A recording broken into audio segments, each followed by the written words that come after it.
Di dalam nama Yesus, angkat penyakit itu. Aku patahkan dalam nama Yesus. Sembuhkan ya Tuhan. Saya ajak kita buka firman Tuhan sama-sama di kitab Yakobus pasal yang kelima. Yakobus pasal 5 ayat yang ke-13 sampai 15 ya. Lupa bawa tisu, nggak apa-apa. Yakobus 5 ayat 13 sampai 15 bunyinya begini. Saya baca ya. Ini KKR kesembuhan. Bersama dengan teman-teman, saya sangat menghargai mereka bersama dengan kita hari ini. They love Indonesia. God loves Indonesia. God loves Asia. Kita baca. Kalau ada seorang di antara kamu yang menderita, baiklah ia berdoa. Kalau ada seorang yang bergembira, baiklah ia menyanyi.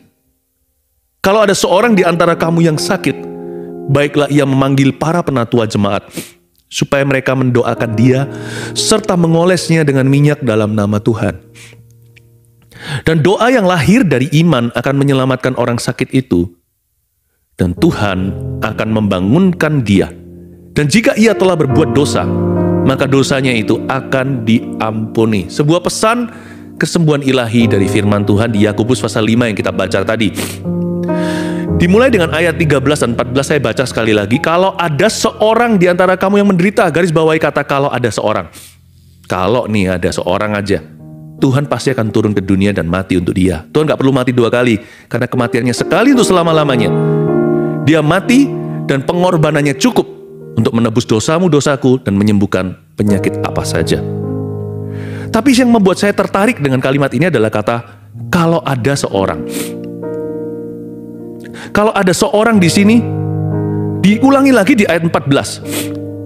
Kalau ada seorang di antara kamu yang sakit, baiklah ia memanggil para penatua jemaat. Lupakan kata para penatua jemaat dulu. Itu hanya alat. Kami ini hanyalah instrumen Tuhan. We are but God's instrument. He is the source. Tuhanlah sumber dengan S huruf besarnya. Tapi yang saya tertarik sekali adalah kalimat kalau ada seorang. Diulang 2 kali di ayat 13 dan 14. Kalau ada seorang, if there is anyone, that could only mean that everyone is important. Kalau ada seorang itu artinya setiap orang itu penting di hadapan Tuhan. Poin nomor 1 ya, seperti biasa saya kasih 3 poin sederhana supaya Anda punya catatan. Yang pertama di sini, kebutuhan setiap jemaat penting di mata Allah. Saya ulangi lagi, poin pertama kita, kebutuhan setiap jemaat. Anda jemaat Tuhan bukan? Kalau Anda merasa diri bukan jemaat Tuhan tapi orang berdosa, apalagi begitu. Tuhan Yesus sudah mati untuk Anda. Kalau Anda adalah manusia, maka Tuhan cinta. Kalau ada seorang, mungkin hanya seorang saja, siapapun di bawah kolong langit ini, Tuhan Yesus pasti akan cari. Kebutuhan setiap jemaat penting di mata Allah, termasuk mereka yang jatuh sakit atau menderita, mereka yang berkabung juga, atau keluarga yang mengalami lembah kekelaman ini. Tahukah bahwa Anda sangat penting di mata Tuhan? Jangan pernah berkata Tuhan itu maha besar. Aku ini apa artinya? Aku ini cacing saja. Masa sih doaku akan dijawab? Apakah Tuhan tahu apa yang telah aku lalui? Apakah Tuhan mengerti apa yang akan aku hadapi? Bisakah Tuhan memahami manusia? Mungkin kalau orang itu atau orang ini kita bisa menunjuk jari. Orang itu kan dia memang seseorang yang bagaimana gitu, dia seorang tokoh apalagi. Tapi aku ini siapa aku? Tahu nggak? Setiap kita itu penting di mata Allah. Makanya itu ada ayat seperti ini di ayat 13-14. Kalau ada seorang di antara kamu, satu orang saja, Yesus akan turun ke dunia.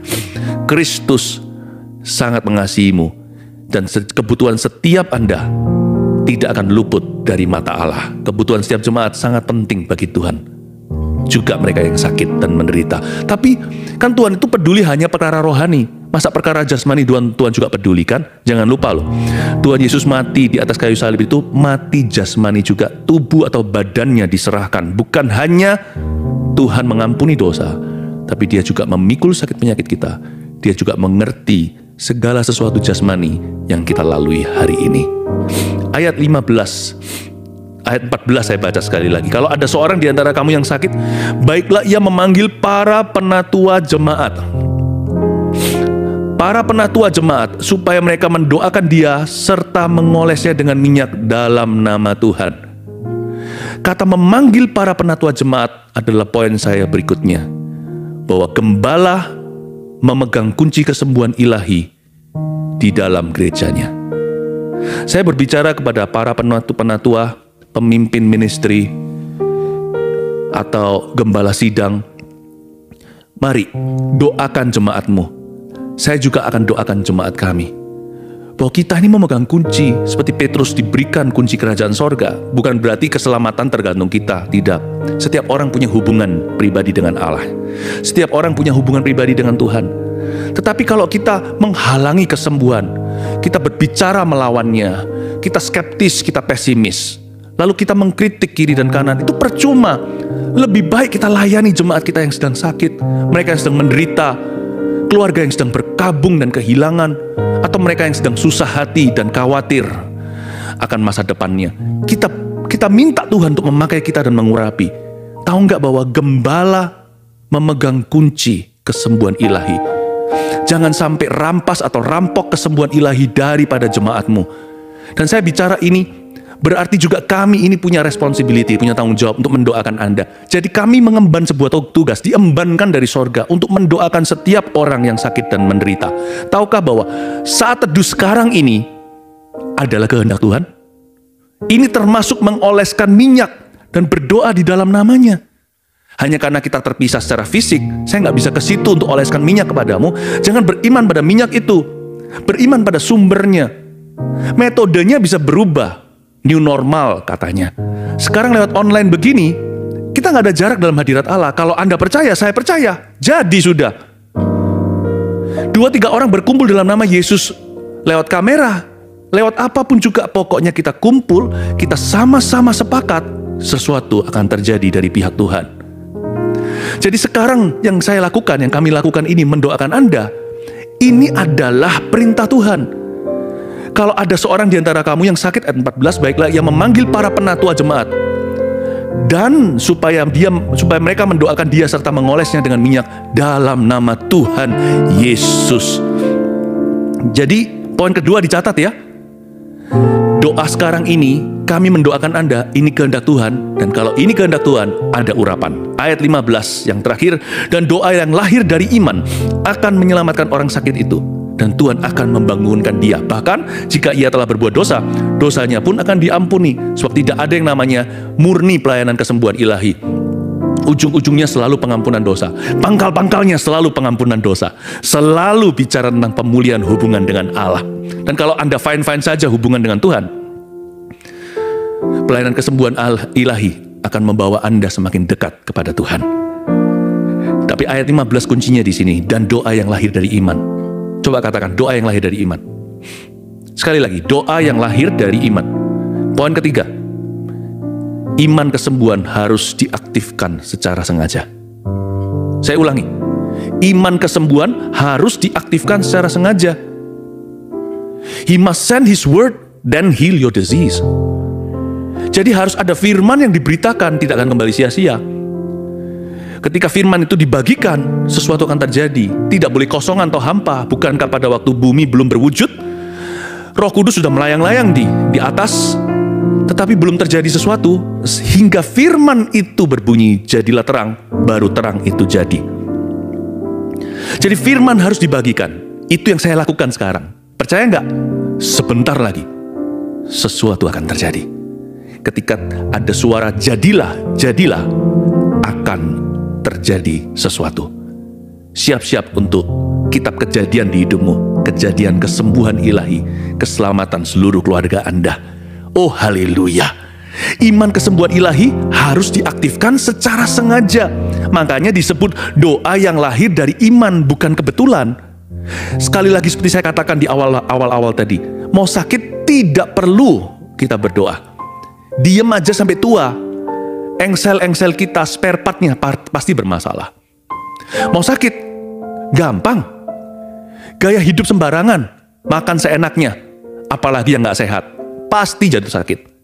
Tapi kalau kita mau sembuh, tidak boleh berkata kayak Shera, whatever will be, terserah deh, mau apa, gue nggak tahu. Nggak bisa begitu. Use your faith, pakai imanmu. Iman pada firman Tuhan. Iman timbul dari pendengaran. Pendengaran oleh firman Kristus. Faith comes from hearing the word.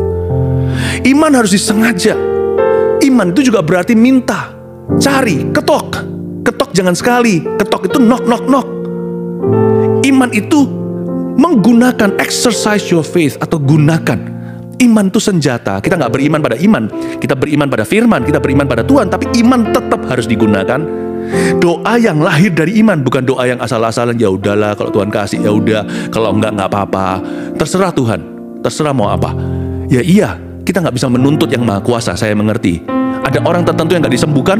Saya juga nggak tahu mengapa. Suatu hari di sorga saya akan memahami. Tapi selama saya hidup, saya akan doakan untuk kesembuhan. Sebab orang tidak perlu didoakan untuk mati. Cepat lambat itu akan terjadi. Tapi orang kalau tidak sembuh setelah kita doakan beriman, jangan pernah Anda menuduhnya kurang beriman. Itu jahat sekali. Menangislah dengan orang menangis. Jikalau doa Anda belum dijawab, doa beberapa orang pada akhirnya tidak terjawab juga. Kembalilah ke poin 1 di ayat 13 itu. Belajarlah untuk menangis dengan orang yang menangis. Kalau ada orang yang menderita, baiklah ia berdoa. Kalau ada yang senang, baiklah dia nyanyi. Kalau ada orang setelah kita berdoa, iman kita sudah 100% juga nggak terjadi apa-apa, dan menangislah dengan mereka. Saya selalu praktekkan dan lakukan itu. Tetapi selama saya hidup, selama saya masih bisa melayani, saya akan doakan untuk kesembuhan. Sebab ketika kita lakukan itu, banyak yang sembuh. Saya ulangi, iman kesembuhan harus diaktifkan secara sengaja. 3 poin sederhana. 1, kebutuhan setiap jemaat penting di mata Allah, terutama yang sakit hari-hari ini. 2, gembala memegang kunci kesembuhan ilahi di dalam gereja, di dalam gerejanya. 3, iman kesembuhan harus diaktifkan secara sengaja. Amin. Dan salah satu cara untuk mengaktifkannya adalah pengakuan di mulut kita. Belajar untuk bicara dengan mulut kita bahwa Tuhan adalah Yehovah Rafa. Bahkan izinkan Tuhan bicara lewat mulut kita. Bukan seperti orang kesurupan, tapi orang yang kepenuhan dengan Roh Kudus dan penuh dengan iman percaya.